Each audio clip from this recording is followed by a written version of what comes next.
Bismillahir Rahmanir Rahim. Welcome everybody to this class.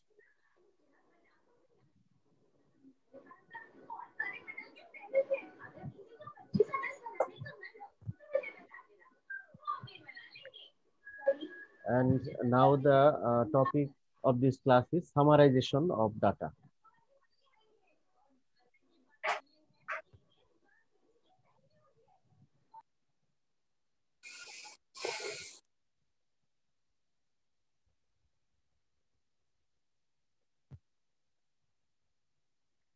Summarization of qualitative data are done by rate, ratio, proportion, and percentage.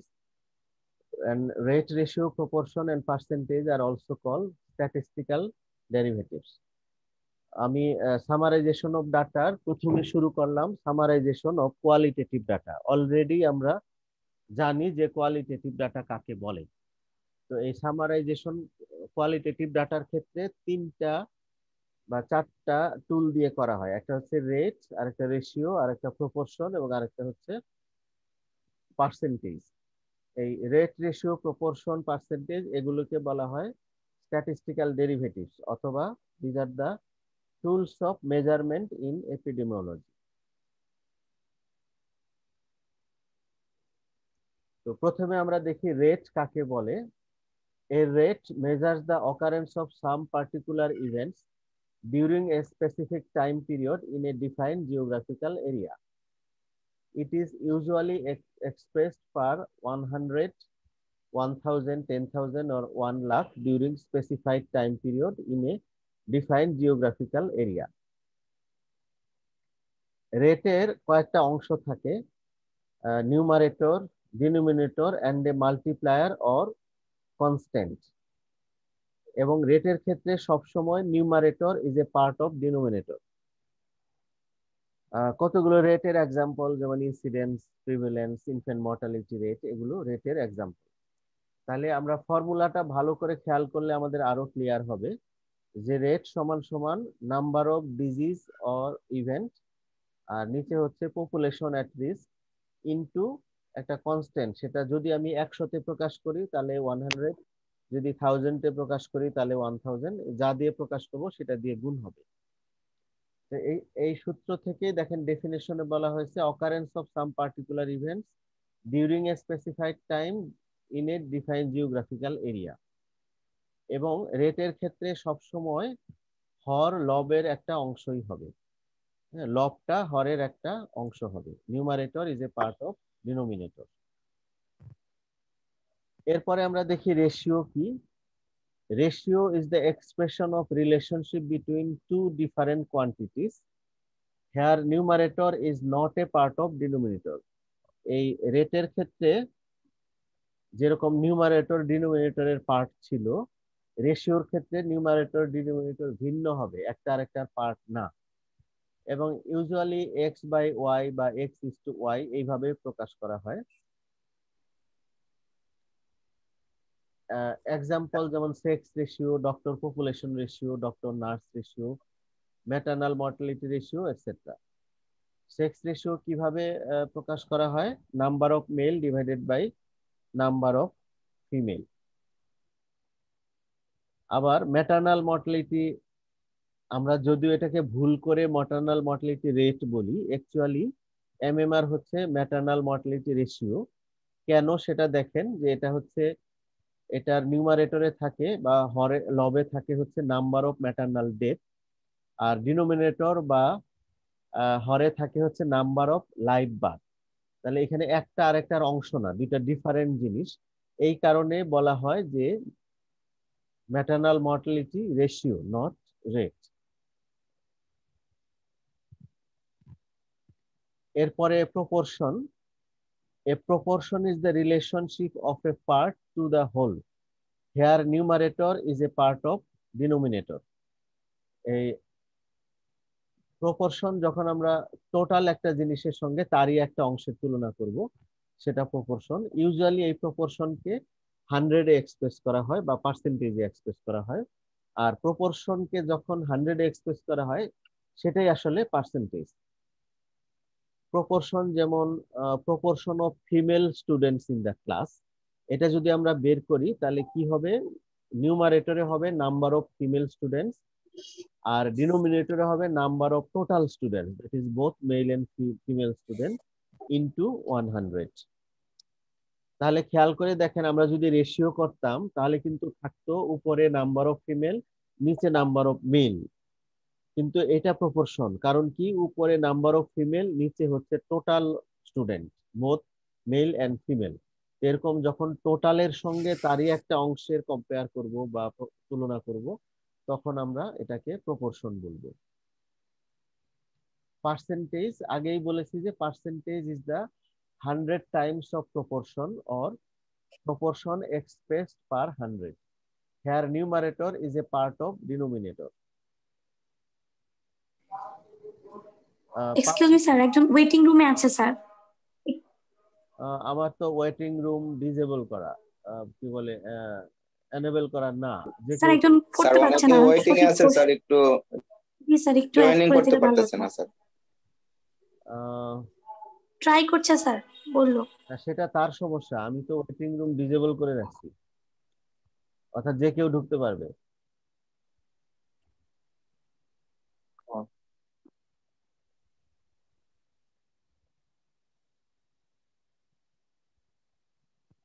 আচ্ছা, percentage is the 100 time of proportion. এখানে উপরে থাকবে যদি একটা ইয়া হয় x, নিচে x by Y into 100, অর্থাৎ percentage আর proportion একই, পার্সেন্টেজও একটা প্রপোর্শন, কিন্তু যেটাকে 100 এ এক্সপ্রেস করা হচ্ছে। প্রপোর্শনকে 100 ছাড়াও অন্যভাবেও এক্সপ্রেস করা যায়, কিন্তু পার্সেন্টেজকে অবশ্যই 100-এই এক্সপ্রেস করতে হবে।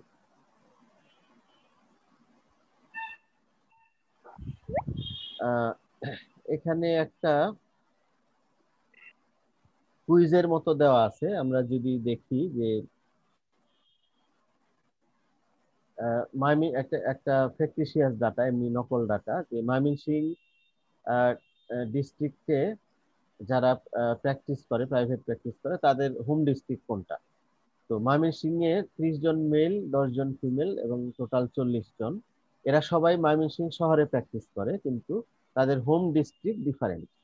টাঙ্গাইলের 5 জন female, 15 John mail, total 20 John.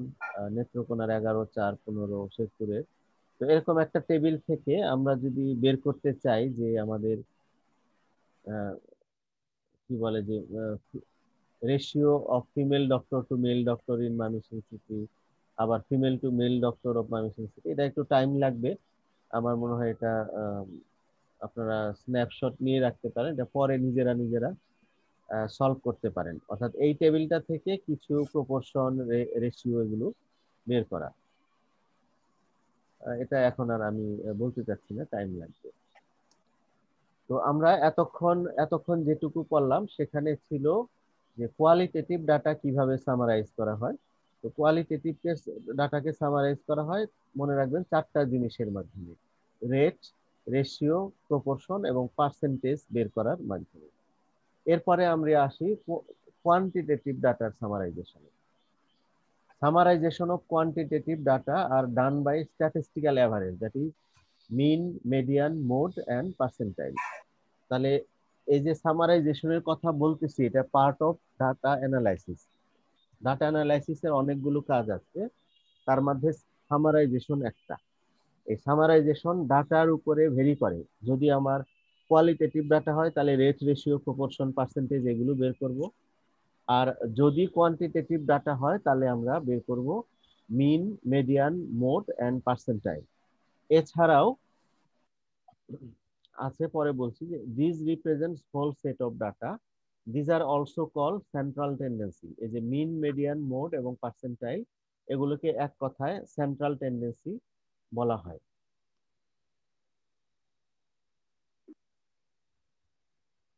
Most commonly used measures of central tendency এই 4টাই: mean, median, mode and percentile. এখন আমরা দেখি যে মিন কাকে বলে। এটা সবাই আমরা জানি, মিনের বাংলা হচ্ছে গড়। Mean is the sum of all observation divided by total number of observation. It is used when data is quantitative and distribution is normal. ডাটার ডিস্ট্রিবিউশন সম্পর্কে আমরা পরবর্তীতে পড়াবো, ডাটা ডিস্ট্রিবিউশন কেমন কেমন হয়। যদি মনে রাখেন যে নর্মাল ডিস্ট্রিবিউশন হয় সেক্ষেত্রে আমরা মিন বের করি। মিন আবার থ্রি টাইপস এর আছে, arithmetic mean, geometric mean and harmonic mean. Arithmetic mean এটাই আমরা ওয়াইডলি ইউজ করি, অর্থাৎ সাধারণ যে গড়, commonly and widely used, defined as a sum of all values divided by total number of values. Mean calculation করার জন্য একটা সূত্র আছে, দেখেন। মিনকে সাংকেতিক ভাবে প্রকাশ করা হয় এক্স বার দিয়ে। এক্স বার চিহ্নটা মানে হচ্ছে মিন, সমান সমান summation X divided by N, অর্থাৎ যেগুলো যে যে কয়টা সংখ্যা দেয়া আছে সবগুলোর যোগফল ডিভাইডেড বাই টোটাল যে কয়টা সংখ্যা আছে সেটা, অর্থাৎ মিন সমান সমান summation X divided by N. এখন আমি একটা ক্যালকুলেশন দেখাচ্ছি। কেন দেখাচ্ছি? আহ, এই গড় অঙ্ক আমরা সবাই করতে পারি, নিঃসন্দেহে করতে পারি, কিন্তু স্ট্যাটিস্টিক্স এর অঙ্কের ক্ষেত্রে, নাম্বার দেওয়ার ক্ষেত্রে কতগুলো বিষয় জড়িত, যেমন অঙ্কটা সূত্র লেখা হয়েছে কিনা, তারপরে পার্ট বাই পার্ট করা হয়েছে কিনা, লাস্টে অ্যান্সার লেখা হয়েছে কিনা, এই সমস্ত বিষয়ের উপরে নাম্বার নির্ভর করে। যদি এমন হয় যে আমি অঙ্কটা আলটিমেট রেজাল্ট আমার ভুল, কিন্তু আমি সূত্র লিখেছি, যেভাবে স্টেপস গুলো ফলো করে করার কথা করেছি, তো উত্তর ভুল হওয়া সত্ত্বেও আপনি 5-এর মধ্যে 4 নাম্বার পেতে পারেন। আবার উত্তর সঠিক হওয়া সত্ত্বেও আপনি 5-এর মধ্যে 1 পাবেন যদি প্রসিডিউর ফলো না করেন। এই জন্য একটা উদাহরণ দিয়ে আমি বুঝিয়ে দিচ্ছি যে বলা হয়েছে marks obtain by 10 students in community medicine, marks গুলো দেওয়া আছে, মিন মার্কস বের করতে বলা হয়েছে। তাহলে এখানে আমার প্রথমে কয়টা সংখ্যা এটা লিখলাম যে 10টা সংখ্যা, তারপরে সামেশন এক্স বা সবগুলো সংখ্যার যোগফল বের করলাম 659, তারপরে আমি আলটিমেটলি মিনের যে সূত্র মিন সমান সমান X summation X by N, সেটার মধ্যে ফেলে পেলাম যে 65.9। পরে আমি একটা অ্যান্সার লিখবো যে ক্যালকুলেটেড মিন ইজ 65.9। যদি এমন কিছু দেওয়া থাকে যে তার একক আছে, তাহলে এককটাও অবশ্যই উল্লেখ করতে হবে।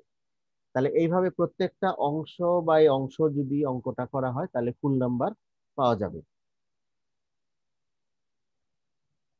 এখন আমি তো সংখ্যা দেওয়া ছিল সেটার করলাম, কিন্তু যদি এরকম ক্লাসিফাইড ডাটা দেওয়া থাকে যে marks obtain by 35 students in biostatistics আর shown in the table, calculate the average score, যেখানে দেওয়া আছে যে 50 থেকে 54 পেয়েছে 5 জন, 55 থেকে 59 পেয়েছে 8 জন, 60 থেকে 64 পেয়েছে 12 জন, তারপরে 65 থেকে 69 পেয়েছে 7 জন, 70 থেকে 74 পেয়েছে 3 জন, টোটাল 35 জন ছাত্রছাত্রীর নাম্বার এখানে বলা হয়েছে। এখন আমি যদি সবগুলা যোগ করে ভাগ দেই তাহলে কিন্তু হবে না। এইরকম ক্লাসিফাইড ডাটার ক্ষেত্রে সূত্রটা হচ্ছে এক্স বার সমান সমান সামেশন F X one divided by N. এখানে এক্স বার মানে মিন, ওই চিহ্নটা হচ্ছে সামেশনের চিহ্ন, এফ হচ্ছে ফ্রিকোয়েন্সি, যে ফ্রিকোয়েন্সি গুলো এখানে ডান কলামে দেওয়া আছে, এক্স ওয়ান হচ্ছে সেন্ট্রাল ভ্যালু যেটা হিসাব করে বের করতে হবে, আর এন হচ্ছে টোটাল যে কয়টা সংখ্যা, দ্যাট ইজ এই ক্ষেত্রে 35। এখন আমরা অঙ্কটা করি। এই অঙ্কটা করার জন্য এইরকম একটা টেবিল আমাদের করতে হবে। সবাই দেখতে পাচ্ছেন তো টেবিলটা পুরোপুরি? হ্যালো? জি স্যার, দেখা যাচ্ছে। হ্যাঁ, দেখা যাচ্ছে। স্যার দেখতে টেবিলটায় পাচ্ছি, দেখেন দেখা যাচ্ছে স্যার। যে এরকম ক্লাসিফাইড ডাটার ক্ষেত্রে টেবিলটার একদিকে স্কোরের রেঞ্জ গুলো দেওয়া আছে, সেন্ট্রাল ভ্যালু অর্থাৎ রেঞ্জের মাঝখানের ভ্যালু x1, এটা আমি ক্যালকুলেট করে বের করেছি কিভাবে, এই যে 50 to 54 মানে 50 এবং 54 যোগ করে 2 দিয়ে ভাগ দিলে 52 হবে, এটা হচ্ছে সেন্ট্রাল ভ্যালু প্রথম ক্লাসের ক্ষেত্রে। এইভাবে প্রত্যেকটা ক্লাসের সেন্ট্রাল ভ্যালু বের করব। আর ফ্রিকোয়েন্সি এফ এটা দেওয়াই ছিল, আর একদম কলামের ডান পাশে এফ এক্স বা প্রোডাক্ট এটা আমার বের করে নিতে হবে। ফ্রিকোয়েন্সি দিয়ে সেন্ট্রাল ভ্যালুকে গুণ করে আমি প্রোডাক্ট পাবো। পরে এই প্রত্যেকটা প্রোডাক্টের যোগফল দেখেন লাস্টে দেওয়া আছে সামেশন fx1 সমান সমান দেওয়া আছে 2145। তাহলে এটা আমি পেয়ে গেলাম। এখন আমার ওই যে আগের পৃষ্ঠায় যে ফর্মুলার কথা বললাম, ফর্মুলাটা ছিল যে এক্স বার সমান সমান summation fx1 divided by n। তার মানে মিন সমান সমান ওই যে 2145 ডিভাইডেড বাই 35, তার মানে 61.29। তো আমার সহজে আমি গড়টা পেয়ে গেলাম। এরপরে আমি একটা অ্যান্সার লিখব যে ক্যালকুলেটেড এভারেজ স্কোর ইজ 61.29। এইভাবে আমরা যদি ক্লাসিক দেওয়া থাকে এই সূত্র বা এই টেবিল ইউজ করে আমরা গড় বের করব। এরকম এরকম অঙ্ক পরীক্ষায় রিটেনে থাকতে পারে বা আপনার কুইজের মধ্যে থাকতে পারে। তো আশা করি সবাই পারবেন, এটা খুব সিম্পল অঙ্ক, আশা করি সবাই এটা করতে পারবেন। এরপরে আসি আমরা geometric mean. Mean calculated by using log is called geometric mean. Geometric mean G সমান সমান summation log x divided by N. এখানে জি মানে জিওমেট্রিক মিন, এন মানে নাম্বার অফ অবজারভেশন, ওই চিহ্নটা তো সামেশন, আর লগ এক্স হচ্ছে log value of observe data. আসার কথা হচ্ছে যে আপনাদের এই লগের মিন জানা লাগবে না, শুধু এইটুকু জানলেই হবে। এখন যেটুকু দেখালাম এটুকু জানলেই হবে, এর কোনো অঙ্ক বা অন্য কিছু আপনাদের লাগবে না। এরপরে harmonic mean use to find out the average speed. আমরা ইন্টারমিডিয়েটে অঙ্কে পড়েছি যে একটি গাড়ি প্রথম ঘন্টায় এত গতিতে, দ্বিতীয় ঘন্টায় এত গতিতে, তৃতীয় ঘন্টায় এত গতিতে, তাহলে তার গড় গতি কত। এগুলো বের করা হয় হারমোনিক মিনের মাধ্যমে। It is the reciprocal of arithmetic mean of reciprocals. তার মানে এর ফর্মুলা 1/h সমান সমান summation 1x1 divided by n। এখানে h হচ্ছে হারমোনিক মিন, n হচ্ছে frequency of speed change, and x1 হচ্ছে স্পিড। এইটার অঙ্কও আপনাদের করতে হবে না, শুধু জানলেই হবে যে হারমোনিক মিন নামে একটা জিনিস আছে এবং তার সূত্র এটা। এর বাইরে এর থেকে ডিটেলস দরকার নেই। এরপরে আসি median. Median is the mid value which divides the distribution into two equal halves when values are arranged in ascending or descending order. It is used when data is quantitative and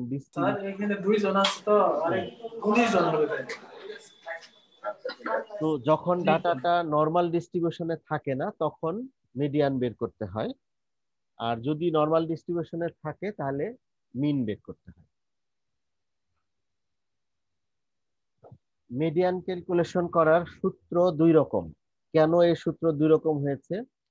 আমার যে সংখ্যাগুলো দেওয়া থাকবে, যদি আমার জোড় সংখ্যক সংখ্যা দেওয়া থাকে তাহলে একরকম সূত্র, আর যদি বেজোড় সংখ্যক সংখ্যা দেওয়া থাকে তাহলে আরেক রকম সূত্র।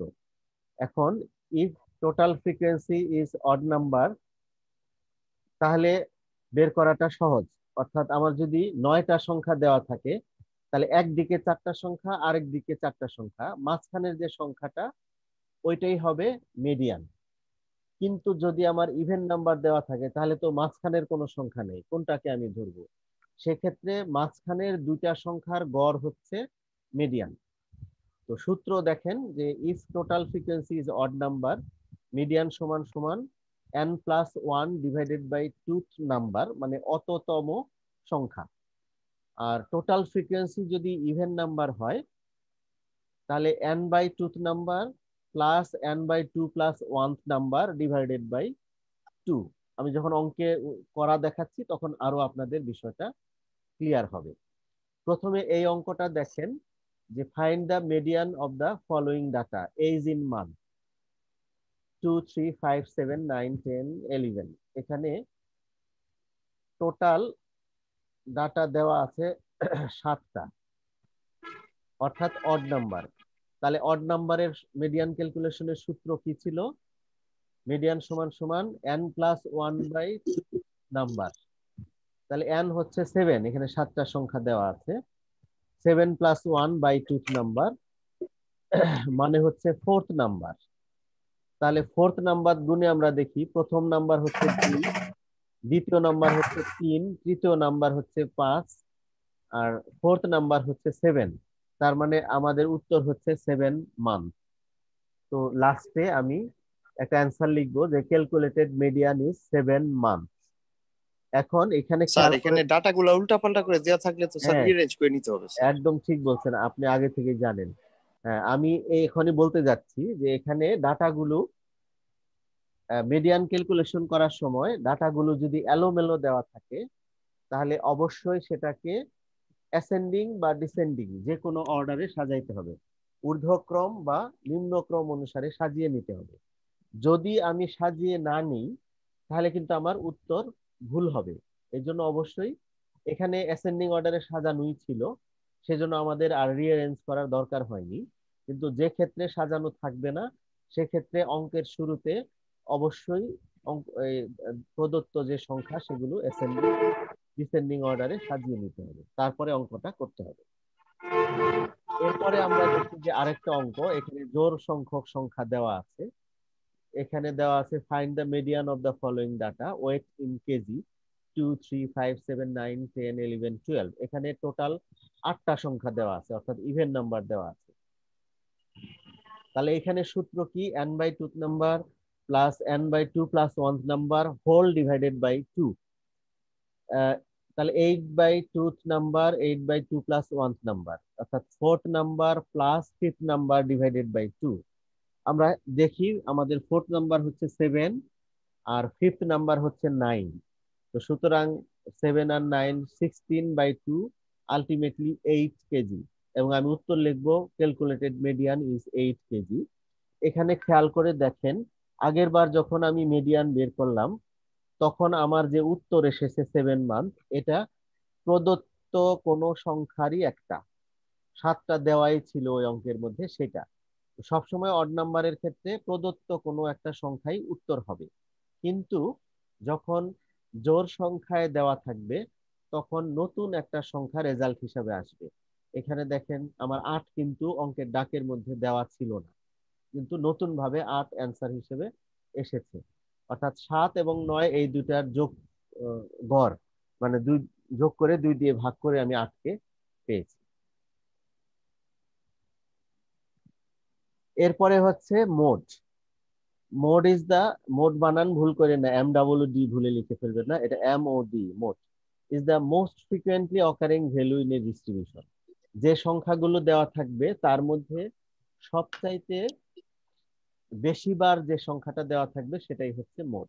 যেমন এখানে যে সংখ্যাগুলো তার মধ্যে 2টা বেশিবার দেওয়া আছে। তো যদি এমন হয় যে একাধিক সংখ্যা এরকম বেশিবার দেওয়া আছে, ধরেন দুই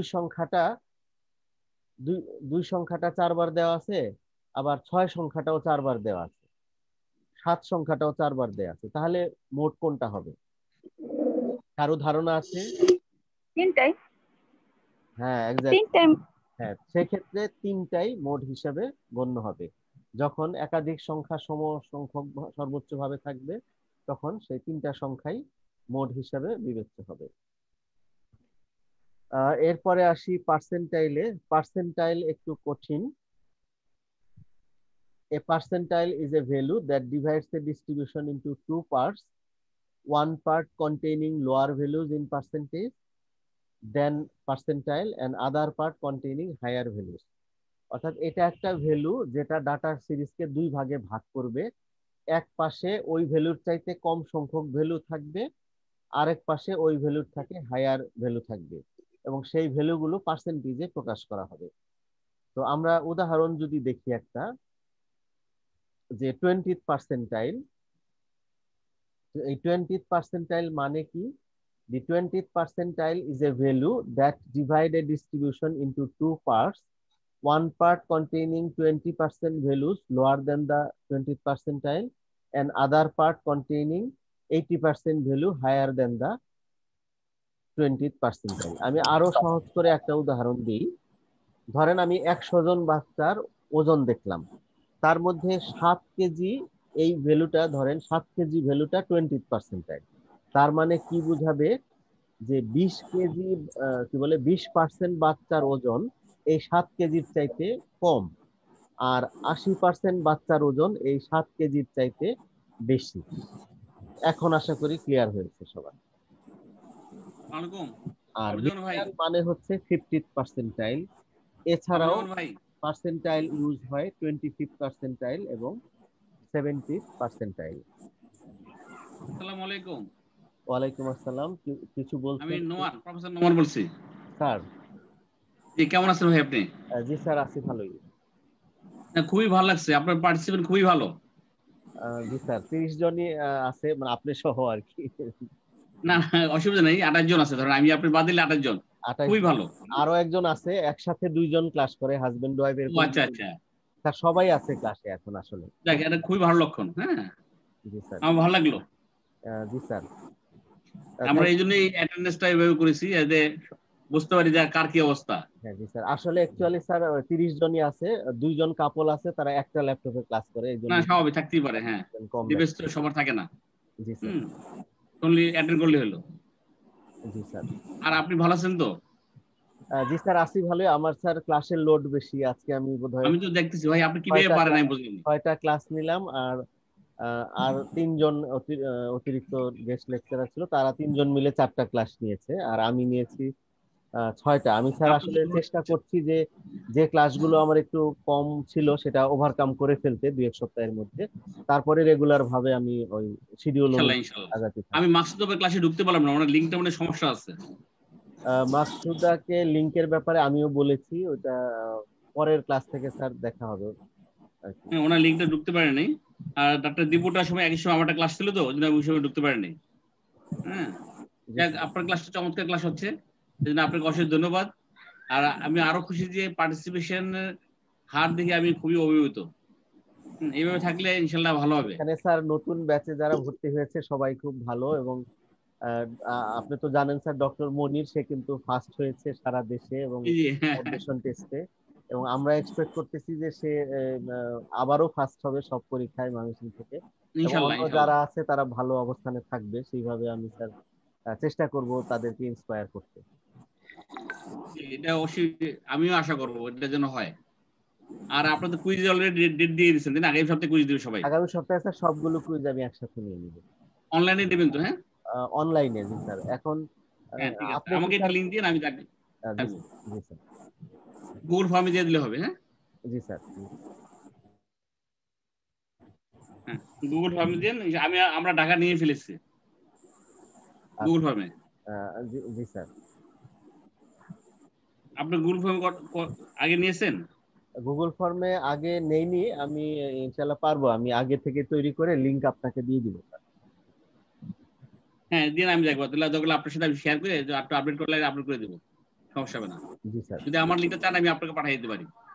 জি স্যার, আমাকে কাইন্ডলি তাহলে ইমেল করে দিবেন। জি, আমি পাঠিয়ে দেবো আপনাকে। হ্যাঁ, আপনাকে পাঠিয়ে দেবো, তাহলে আপনার সুবিধা হবে, যেটা একটু বুঝতে পারবেন যে কি করা যায়। হ্যাঁ, জি স্যার। ওটা করে দেবো। আহ, আমরা ইনশাল্লাহ আগে যাব। আর হ্যাঁ জি আজকে স্যার। পার্টিসিপেশন দেখে আমার ভালো লাগছে। এভাবে সবাই যে আসে, আমি সবাইকে সাধুবাদ জানাচ্ছি যেন সবাই থাকে যেন। আর এখানে তো ম্যাক্সিমাম তো হেলথ প্রফেশনালস। হ্যাঁ, জি এই স্যার। জন্য ওনাদের তো একটু সময় দিতে হবে। আর ওনাদেরই তো করছে এটা, আমাদের তো কয়দিন পর নাই হয়ে যাব। আলটিমেটলি ওনারাই তো নেতৃত্ব দিবে। হ্যাঁ, জি স্যার। এই জন্য ওনাদের জন্য এটা কোর্সটা। ঠিক আছে, আপনি ক্লাস কন্টিনিউ করেন। হ্যাঁ জি স্যার, আমি কন্টিনিউ করছি। আপনাকে ধন্যবাদ স্যার যোগ দিয়ে কথা জি বলার জি, জন্য। Thank you sir. জি অবশ্যই। হ্যাঁ, আপনাদের সবাইকে ধন্যবাদ। হ্যাঁ, থ্যাংক ইউ স্যার। আর থ্যাংক কোনো ইউ। ইনফরমেশন ফেসবুকে দিলে আমি ওখান থেকে দেখতে পারবো। হ্যাঁ, ওটা হ্যাঁ দিয়ে জি। না আমাকে। জি স্যার। ফেসবুক আর আপনাদের ইয়া নাই, হোয়াটসঅ্যাপ গ্রুপ নাই? হোয়াটসঅ্যাপ গ্রুপ আছে স্যার, আপনাকে বোধহয় এখনো অ্যাড আছে করিনি, স্যার। আমি অ্যাড করে নিব। অ্যাড করেন নাই, আমি খুঁজে পেলাম না। স্যার আমি আপনাকে অ্যাড হ্যালো, করে নিব। না জি, ক্লাস add করে করি। দিন। জি প্লিজ। হ্যাঁ, ওকে, আপনার ক্লাস করেন। সরি অজয় ভাই, আপনি শুরু করেন। হ্যাঁ না স্যার, হ্যাঁ থ্যাংক ইউ। চলতেছি। তো আমরা কন্টিনিউ করি যে measurement of variation or dispersion, এই কোয়ান্টিটেটিভ ডাটার অ্যানালাইসিসের প্রথম পার্ট আমি বলেছি যে আমরা সামারাইজেশন করব মিন, মিডিয়ান, মোড এবং পার্সেন্টাইল দিয়ে। এছাড়াও মেজারমেন্ট অফ ডিসপারশন করতে হয়। মেজারমেন্ট অফ ডিসপারশন এটা one of the part of analysis of quantitative data. তো আমরা দেখি ডিসপারশন কি। Dispersion is the measure of deviation of individual value from the central value. কি কারণে ডিসপারশন করা হয়? Purpose of measuring dispersion is to see the characteristics of distribution. কি কি ডিসপারশন আছে? ডিসপারশন নিউমারিক্যালি ক্যালকুলেট করা যায়, তার মধ্যে আছে range, mean deviation, variance, standard deviation and coefficient of variation. এছাড়া গ্রাফিক্যাল মেথডে histogram, stream and leaf diagram, normal curve, box and whisker প্লটের মাধ্যমেও ডিসপারশন ক্যালকুলেট করা যায়। তো প্রথমে আমরা দেখি রেঞ্জ। এগুলো খুবই সাধারণ বিষয়, আপনারা সবাই পারবেন। যে range is the measurement of difference between the highest value and the lowest value of a series of data. অর্থাৎ হাইয়েস্ট ভ্যালু যদি এইচ হয় আর লোয়ার ভ্যালু যদি এল হয়, এইচ মাইনাস এল, এটাই হচ্ছে রেঞ্জ। রেঞ্জকে স্ট্যাটিস্টিক্স এর ক্ষেত্রে একটা সংখ্যায় প্রকাশ করা হয়। রেঞ্জকে রেঞ্জ দিয়ে বলা যাবে না, একটা সংখ্যা দিয়ে প্রকাশ করতে হবে। যেমন একটা ক্যালকুলেশন দেখানো হয়েছে, অনেকগুলো সংখ্যা দেওয়া আছে, তার মধ্যে হাইয়েস্ট হচ্ছে 20, লোয়েস্ট হচ্ছে 2, সুতরাং আমার রেঞ্জ হচ্ছে 18 ইয়ার্স। এরপরে mean deviation, it is the arithmetic mean of the all deviations from the mean. অর্থাৎ আমি একটু বাংলায় বলি যে অনেকগুলো ডাটা যদি দেওয়া থাকে, আমরা তার মিন বের করব। মিন বের করার পরে প্রত্যেকটা ডাটাকে মিন থেকে বিয়োগ দিব, তাহলে আমরা এক একটা বিয়োগ ফল পাবো। আসলে এই বিয়োগ ফলগুলার নামই হচ্ছে ডেভিয়েশন। পরে এই বিয়োগ ফলগুলার যদি আমি গড় বের করি, কে যেন চা খাচ্ছেন, চা আমাদের সঙ্গে শেয়ার করেন। It is the arithmetic mean of all deviations from mean. অর্থাৎ আমি বলতে চাচ্ছি যে বিয়োগ ফলগুলার নামই হচ্ছে ডেভিয়েশন। এই ডেভিয়েশন গুলার যদি গড় বের করি, সেটাই হচ্ছে মিন ডেভিয়েশন। ফর্মুলা কি? মিন ডেভিয়েশন সমান সমান summation X minus X bar divided by N. তো এটা একটা অঙ্ক দেখলে আরো ক্লিয়ার হবে যে এখানে 2, 4, 7, 8, 9 এই কয়টা সংখ্যা দেওয়া আছে, এটার মিন ডেভিয়েশন বের করতে হবে। তাহলে মিন ডেভিয়েশন বের করতে গেলে প্রথমে আগে আমি মিন বের করব, ওই আগের সূত্রে মিন বের করব, সবগুলা যোগ করে 5টা সংখ্যা 5 দিয়ে ভাগ দিলাম, তাহলে আমার 6 আসলো মিন। এরপরে আমি এরকম একটা টেবিল ফর্ম করব। টেবিলের একদম বাম পাশে থাকবে যে সংখ্যাগুলো দেওয়া আছে, মাঝখানের কলামে থাকবে আমার ক্যালকুলেট করা মিন, এক্ষেত্রে 6, আর একদম ডান পাশের কলামে এক্স মাইনাস এক্স বার থাকবে, দ্যাট ইজ বিয়োগ ফলগুলো থাকবে। 2 থেকে 6 বিয়োগ দিলে -4, আবার 4 থেকে 6 বিয়োগ দিলে -2, এইভাবে বিয়োগ ফলগুলো ডান পাশের কলামে লেখা হয়েছে। এবং লাস্টে এই বিয়োগ ফলগুলো যোগ করা হয়েছে, যোগফল হয়েছে 12। এখানে খেয়াল রাখতে হবে যোগ করার সময়, এই ক্ষেত্রে যোগ করার সময় আমরা শুধু ডেভিয়েশন কতটুকু সেটা দেখব, প্লাস মাইনাস চিহ্নকে আমরা ইগনোর করব। প্লাস মাইনাস চিহ্ন ইগনোর করে যোগ করলে দেখেন যোগফল এসেছে 12। পরে আমি ওই ফর্মুলায় বসিয়ে দেই, summation X minus X bar divided by N, that is 12 minus 5 সমান 2.4, অর্থাৎ আমার মিন ডেভিয়েশন হচ্ছে 2.4। এর পরের ডিসপারশন হচ্ছে variance. It is the mean of the square deviation. Immediate আগেরটা দেখেন, এখানে ছিল মিন অফ ডেভিয়েশন, এটাকে যদি স্কোয়ার দেওয়ার পরে ডেভিয়েশন করি, তাহলে সেটাই হচ্ছে variance, that is mean of square deviation. এটার সূত্র হচ্ছে ভেরিয়েন্স সমান সমান summation X minus X bar square divided by N minus 1। যেহেতু উপরে স্কোয়ার করেছি, ওই জন্য এন থেকে 1 বিয়োগ দিতে হবে। এই বিষয়গুলো একটা আরেকটার সঙ্গে রিলেটেড। দেখেন, standard deviation is the square root of the variance. অর্থাৎ ভেরিয়েন্সকে যদি আমরা রুট ওভার দেই, তাহলে যেটা আসবে সেটাই হচ্ছে স্ট্যান্ডার্ড ডেভিয়েশন। স্ট্যান্ডার্ড ডেভিয়েশন সমান রুট ওভার ভেরিয়েন্স সমান root over X minus X bar square divided by N minus 1। এগুলো যেহেতু সূত্রের বিষয়, অঙ্কের বিষয়, এই ক্লাস থেকে পুরোপুরি আপনারা কনফিডেন্ট নাও হতে পারেন। এজন্য বই থেকে বা পরে কোনো সোর্স থেকে এই প্রত্যেকটা প্যারামিটার, যে ভেরিয়েন্স, মিন ডেভিয়েশন, স্ট্যান্ডার্ড ডেভিয়েশন কিভাবে ক্যালকুলেট করে, সূত্রগুলো ঠান্ডা মাথায় আপনারা দেখে আত্মস্থ করে নেবেন। লাস্ট ডিসপারশন যেটা coefficient of variation. coefficient of variation is the percentage of standard deviation to the mean. That is coefficient of variation সমান standard deviation divided by mean into 100.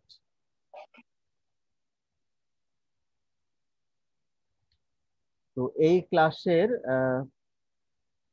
Content এই পর্যন্তই। এখানে আমরা দেখেছি যে কোয়ালিটেটিভ ডাটাকে রেট, রেশিও, পার্সেন্টেজ দ্বারা summarise করা হয়, আর কোয়ান্টিটেটিভ ডাটাকে মিন, মিডিয়ান, মোড, পার্সেন্টাইল দ্বারা সামারাইজ করা হয়। এছাড়া কোয়ান্টিটেটিভ ডাটার ডিসপারশন মানে রেঞ্জ, মিন ডেভিয়েশন, তারপরে ভেরিয়েন্স, স্ট্যান্ডার্ড ডেভিয়েশন এবং কোএফিসিয়েন্ট অফ ভেরিয়েশন বের করতে হয় কিভাবে। আপনারা এখন ডিসকানেক্ট হয়ে যাবেন। এরপরে আমি আবার 2 মিনিট পরে কানেক্ট হচ্ছি। ওই ক্লাসটা খুবই সংক্ষিপ্ত, ওই ক্লাসটা এই ক্লাসেরই কন্টিনিউশন, মাত্র 7 থেকে 10 মিনিট টাইম লাগবে, তারপরে আপনাদের ছেড়ে দিব। এখন আপনারা ডিসকানেক্ট হয়ে আবার কানেক্টেড হবেন নতুন করে। আল্লাহ হাফেজ।